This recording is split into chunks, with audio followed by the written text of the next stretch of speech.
Hey everybody, B.Chavez from Team Evil GSP. I am joined. I never know which way to point. I think I'm pointing it the right way.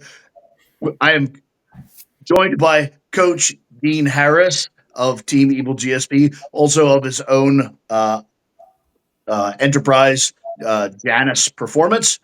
And Dean and I have been traveling all over the goddamn world. We've been in the UK, we've been in Las Vegas, we've been all over the world, and we've been doing this series called Kitchen Conversations because being athletes, we spend a fuck ton of time in the kitchen, and they've gone over really well. So I've cooked up a new version of conversations. This is going to be very small, very brief. The goal here is 10 minutes beginning to end, and we're going to call it Hypothetical Conversations. So what I'm going to do is I'm going to pose to Dean and then probably later Dean to me and to other coaches a hypothetical, fairly succinct scenario, and then just ask for some rapid fire answers. And this is the very first go, total prototype, see what we get. So, Dean, the hypothetical is I'm going to give you three categories of sports. I'm going to suggest we have a hypothetical athlete within those categories that is maybe not elite in performance, in genetics and etc., but elite in desire and execution. Okay, so it's a very well committed athlete. Also, in this hypothetical scenario, you or I are doing the farm, programming, and nutrition. So those things are well done. And because the athlete is of high aptitude, they're well executed. Okay. The three categories, let's say skill type sports, golf, bowling, frisbee golf. You understand more skill than athleticism, but definitely a sport. Sure.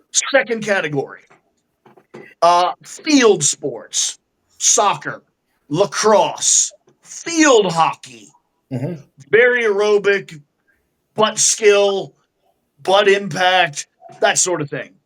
Third category, barbell sports, bodybuilding, powerlifting, Olympic lifting. Okay. So those are the three categories. We have a representative athlete that's highly motivated, excellent execution. We're doing the farm programming and nutrition. The question is, in each of those three categories, top of your head, rapid fire, hit me with three behavioral recovery modalities you would plug in. Sure. So let's start with the skill athlete. So the skill athlete, especially when it comes to the lower impact sports, doesn't mean they're not difficult. They're just lower impact. You're not generally getting beat up as much. It's more repetitive injury that you have over a long period of time. For those skill athletes, the first thing I would tell them to do is, especially after a long week of practice or a tournament, you need to do something else. More than their body gets injured, their brain catches up with them. They need to get away from the sport. So if golf is your thing, doesn't mean you shouldn't analyze your performance. It means you should get away from golf. You should do something else for an afternoon, spend time with your family, get away, then come back to golf actually refreshed from a mental standpoint. Number two, chiropractics. One of the things that I find a lot with golfers, the twisting over time is bound to have back and hip injuries, and your swing can be easily thrown way out of whack by being out of proportion and the need for chiropractics. You also tend to have not the most athletic people in golf. They tend to have a lot of office jobs. They're sitting a lot during the day with bad posture, maybe rolled over shoulders. That can add up a lot. And the third one that I would recommend would be massage. We don't need, and you'll hear me say this again later on, but you don't need a lot of hardcore massage. It doesn't need to be super frequent, but it does help a lot. It helps with mobility, especially along with chiropractics. And what I would say for those athletes is time things accordingly. Don't go to the chiropractor and then go directly to a golf tournament, right? There's no reason to get adjusted and then undo the adjustment. Time it accordingly, right? Do it on a day where you're not playing golf the next day. Let your body actually recover. Now, field athletes. So we have very, very high cardiovascular intensity, lots and lots and lots of running. And we know that they're already doing the correct drugs, programming, and food. So the number one thing I would say, and by the way, I'm not going to give the answer of they should just actually recover by not doing anything. Let's assume that's not an answer, right? Right. The thing I Falls in though, we're doing the programming. right. Okay.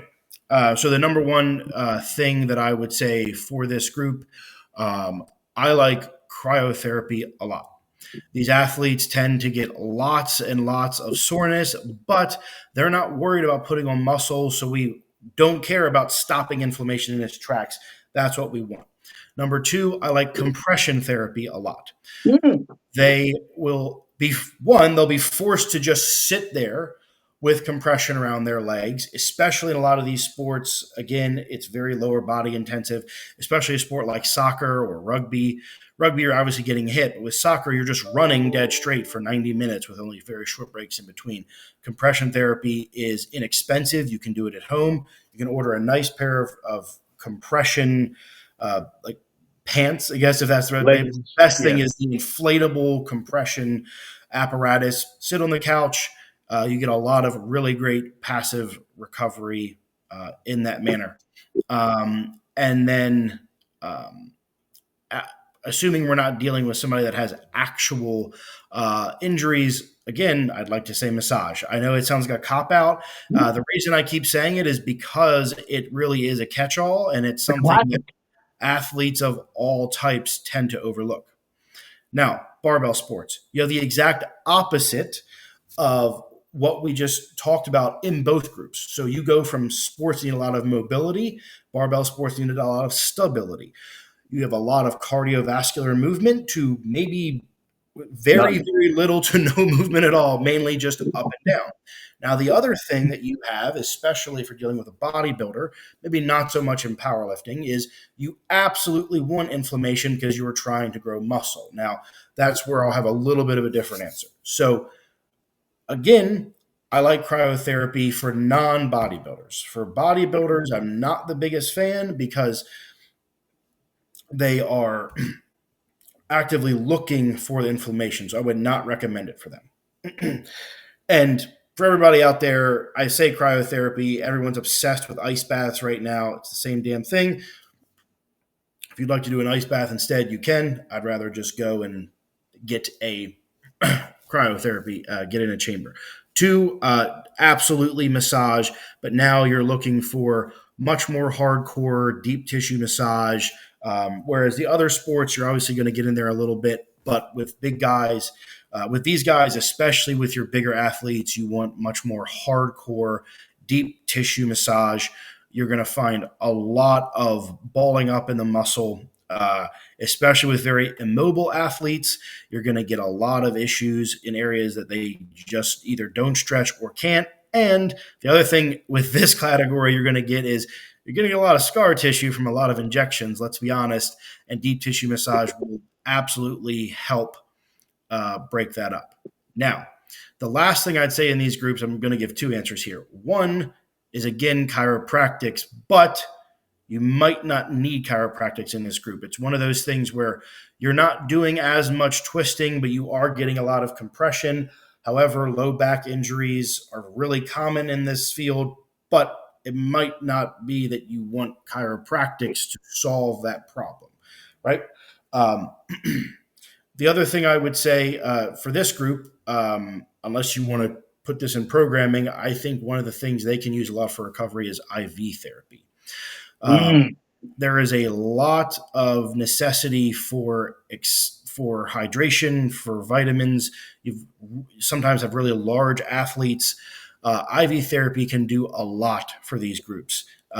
It can be a little pricey, but I'm not asking you to do IV therapy all the time, especially because in your IV, you can not only get vitamins and nutrients, but if you go to the right place, you can also get peptides like TB and BPC in that IV. So you can really knock out a lot of purposeful recovery in one IV session. The reason I would not recommend that for the other groups is they just don't get beat up as much. Now, assuming we're And not body weights are lower. body weights are lower. Right now, yeah, obviously, if you play football, if you play rugby, you get physically beat up, but not everybody on the field is 300 pounds, and even the ones that aren't carrying as much muscle, and they tend to not get beat up in the same way bodybuilders and powerlifters are. So, as far as a first instance, off the top of my head, those would be the 9 top ones. Now, the other That's thing amazing. that I would say for all three groups, one, get outside. Mhm. You should be, and obviously, if you're a field athlete, this isn't an issue. But for a lot of people who are inside, if you're playing a hyper technical indoor sport, if you're doing bowling, if you're doing billiards, or especially for a lot of bodybuilders and powerlifters, get outside, walk outdoors. You don't have to stay on a treadmill. Go outside and do your office job if you can, right? Bring your computer out there. The sun is going to do more for you than most recovery modalities can over time, and it's fucking free. It's up there in the sky. It's always there. Get out there and enjoy it. And the other thing that I would say is I brought this up at the beginning with golf, but it's also positive for recovery. Have another hobby. I would say sometimes you just need to get away and take your mind off things, and that can offer a lot of real recovery. Beautiful. Not only were those amazing answers, but we actually pulled it off in 11 and a half minutes. The goal was 10. For us, that's fucking killing it. Yep. So there you are, folks. Three categories of sports, 9 answers, all amazing. Thanks to everyone. Thanks to Dean. We'll see you in a bit. Thanks, everybody.